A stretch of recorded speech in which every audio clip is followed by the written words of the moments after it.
Good day, ladies and gents, you know who it is.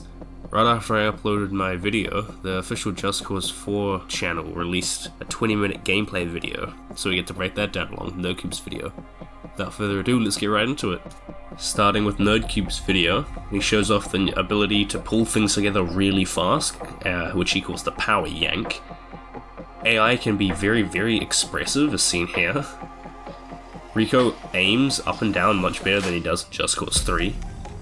The wingsuit is much faster and has much tighter controls.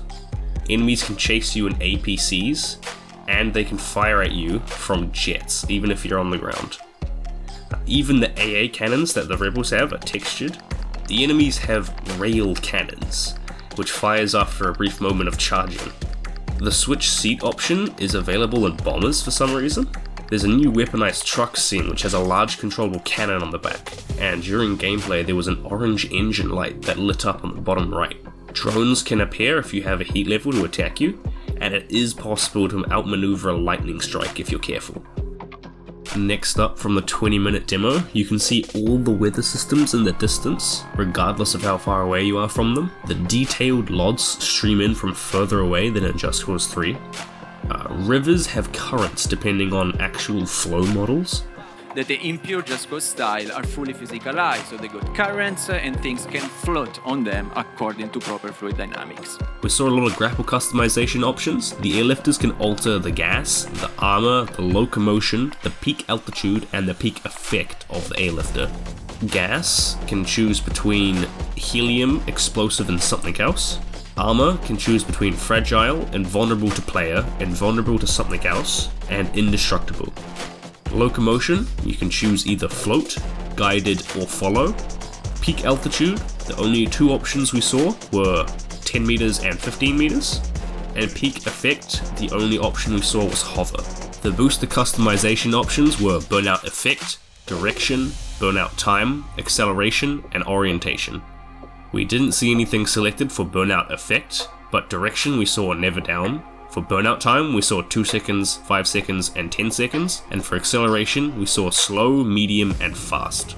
Now for supply drop in vehicles, the supply drop plane is a rebel cargo plane. The player sees an outline of the container where they want to place it, and you can choose the direction of the supply drop before you confirm it. The supply drop menu was briefly seen, and we saw a section called manufacturing and production speed and pilot availability. We saw the name of the helicopter with the magnet being the Prospero Sky Crane, and the regular tank we've seen everywhere is called the War Chief. In this game, the rebel army is called the Army of Chaos, and the more chaos you cause, the more rebels you inspire to join the Chaos Army. We got the first look at the in-game map, and we had two areas which were clearly seen: Las Tormentas and Riscos Altos.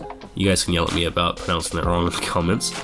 The others were not fully seen, however there was a really cool point on the map which I noticed called Arena. The few objects the player interacted with were very detailed, and one of them even had a secret compartment. The player interacted with a radar, and the presenter told a story about how all the developers thought it looked like a catapult. So what they did is they actually tied an event to this radar so that it acted like a catapult. And certain other objects have events tied to them like this. For example, the regular gas tank you see everywhere, you can shoot the end of it and it will propel itself forward.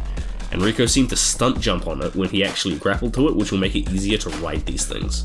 The air propulsion gun in this game is called the Wind Gun, and you can find it at the Meteor Lab in the rainforest, and it accelerated Rico a surprising amount when he had his parachute open. Like, he was really booking it.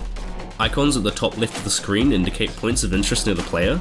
The player fast traveled at one point, and it's good to see that loaded very quickly.